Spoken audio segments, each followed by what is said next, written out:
Nou, Jesus is ook die oorwinnaar.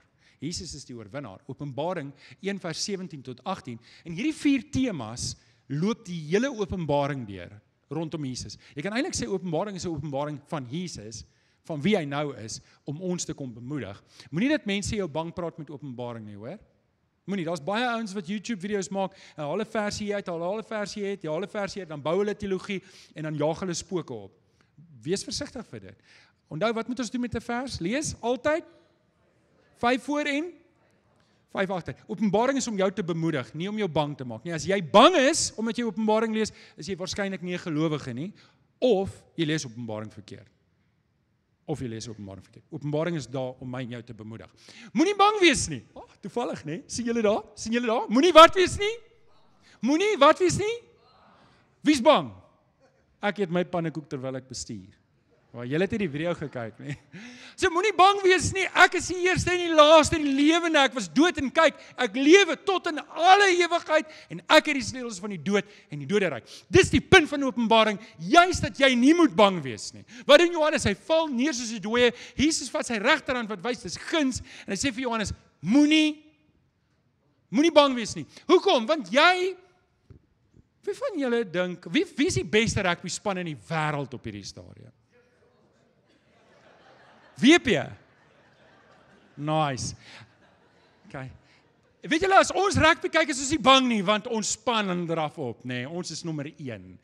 En ek sê dit, want ons ken dit. Daar is daai verwagting, ons is diepter neergestel as ons span. Alle spanne verloor, die Bokke mag nie verloor nie. Want hulle is oorwinnaars. Nou kom ek sê dit gou eers hierso. Ons ken daai gevoel, reg? Ons ken daai gevoel. As daai span opdrag, is daai trots, is ons span daai. Moet vir jou nou sê, as Bakkies Botha, okay, dis 'n vorige ou, as 'n Bert Etzebeth, wat is nou is 'n Eben Etzebeth voor jou staan, is 'n groot ou. Hoorie, daai ouens is muggies. As jy in Jesus se teenwoordigheid is en Jesus sê, hy sit sy regterhand op jou en hy sê moenie bang wees nie. En jy weet Jesus is vir jou. Sê gou vir die ou langs in, Jesus is vir jou. Hoorie, dan draf jy in hierdie lewe uit soos 'n oorwinnaar. Soos 'n oorwinnaar. Ouens, kinders van die Here is nie losers nie. Kinders van die Here leef nie half en half, ek sukkel maar hierdie. Nee, ons lewe nie so nie. Ons lewe soos oorwinnaars, want Jesus sê vir my, ek sal nie bang wees nie. Amen? Sê dit 'n bietjie met houding. Ek sal nie bang wees nie. Ek sal nie, ek weier. Die Here Jesus sê. Nou daar's 2 groot struikelblokke wat baie mense het, veral mense wat nie glo nie. Hier is die 2 struikelblokke. Eerstens, hulle glo dat Jesus nie werklik gesterf het aan die kruis nie. Dis die een struikelblok wat hulle het. Hulle sal sê, Jesus het 'n skyndood gehad, maar hoor die ouens, die Romeine, hulle het gespesialiseer daarin om mense dood te maak, hoor. Hulle sou nie daai fout gemaak het nie. Hulle het baie mense voor Jesus doodgemaak en baie mense na Jesus doodgemaak. Dis asof hulle dit geniet het om die kunste ontwikkel van om mense dood te maak. Jesus sou dood gewees het. Die ander struikelblok wat baie mense vandag het, is hulle dink Jesus het nie werklik opgestaan nie. Dat die disippels het Jesus se liggaam kom steel of dat dit net 'n opgemaakte storie is. Maar daar's te veel kruisverwysings wat sê dat dit werklik so is, dat Jesus werklik gesterf het en dat Jesus werklik opgestaan het. Indien Jesus nie werklik opgestaan het nie, kyk, as Jesus net 'n gewone mens was, dan sou hy iewers gesterf het. As dit nie in die kruis was nie, is daarom nou 2000 jaar later, as hy net 'n mens was, geen mense 2000 jaar gelewe in sy eie nie. Stem julle saam? So, ons aanvaar, Jesus is werklik dood, op een of ander manier. Die vraag kom by die opstanding, het hy werklik opgestaan? En ek wil jou net herinner, ons hele geloof hak aan hierdie gedagte. As Jesus nie opgestaan het nie, dan het ons moeilikheid. Dan het hy nie werklik oorwinning behaal nie. Dan is ons geloof verniet. Dan glo ons verniet. Want dan beteken dit, ons gaan nie opstaan nie. Ons gaan nie opstaan nie, ons gaan ook net doodgaan. En as dit nou mooi om 'n Christen te wees, jy lewe 'n mooi, gemiddelde lewe, jy's nice met mense, jy help mense langs die pad, maar as jy doodgaan, dan gaan jy dood. Jesus self sê, ek was dood en ek lewe. Nou daar's getuienis, daar's baie getuienis. En onthou net, ek en jy kyk na die woord en sê, ja, alles is in die Bybel. Maar onthou, die Bybel het eers 300-400 na Christus, soos wat ons hom het. Daai tyd was dit losstaande getuienisse, en daar's baie sekulêre getuienisse ook. Maar kom ek vat net Maria wat eerste by die graf was.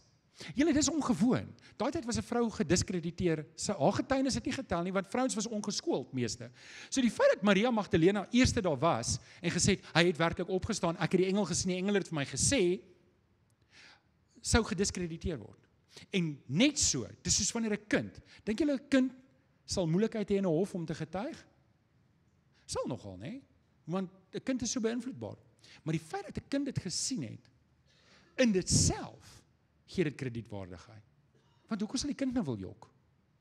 En net so, hoekom sal die vrou wil jok? Hoekom sal iemand wat klaar gediskrediteer is, 'n getuienis wil wees? Dit gee dit in dit self, maar dis nie al nie. Jesus se disippels het dit getuig. 500 mense het Jesus op een slag gesien. Dis omtrent amper dubbel wat hierso sit vanoggend. Het Jesus op een slag gesien. Nou, om te lieg oor iets wat jy gesien het en dan daarvoor doodgemaak te word, klink vir my bietjie stupid. Weet jy, as ek vir jou lieg, dan beteken dit ek kan voordeel daai trek. Ek gaan nie vir jou lieg sodat jy my kan doodmaak nie. Stem julle saam? Hoekom sal ek nou vir jou lieg net dat jy my doodmaak? Ek sal vir jou lieg om in die lewe te bly, maar nie dat jy my moet doodmaak nie. Hierdie mense is wreed vervolg. Dit gee dit kredietwaardigheid. En dan natuurlik Paulus self ook. Paulus wat Jesus se mense laat opsluit het en vervolg het, draai om en hy begin Jesus volg.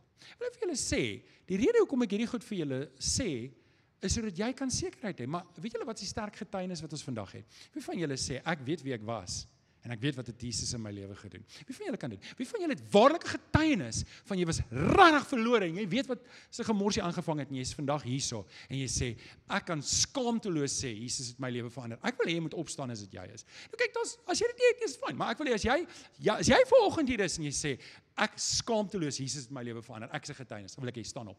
Daar's sommer 'n paar mense wat opspring. Ja, daar's hy. Dankie oom Cassie. Ek wil hê jy moet dit sien. Hierdie mense, nou 'n paar van ons het gemiddelde bekering gehad en jy sê ek kan 'n bietjie twyfel en alles, maar daar's 'n klompie van ons wat hier staan wat sê, ek weet wat ek was, ek weet wat, dankie julle. Geef vir daai mense ook 'n lekker hande klap. Wat guts om op te staan.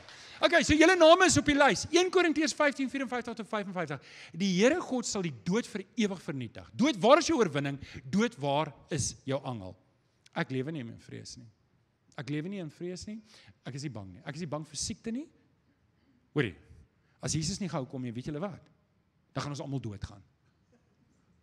En dis nie gesonde mense wat alles in plek het wat doodgaan nie. Van hier tot dood beteken iets moet regtig skeefloop in jou lewe. Maar ek kan nie lewe in vrees vir dit nie. Dit is onaanwendbaar.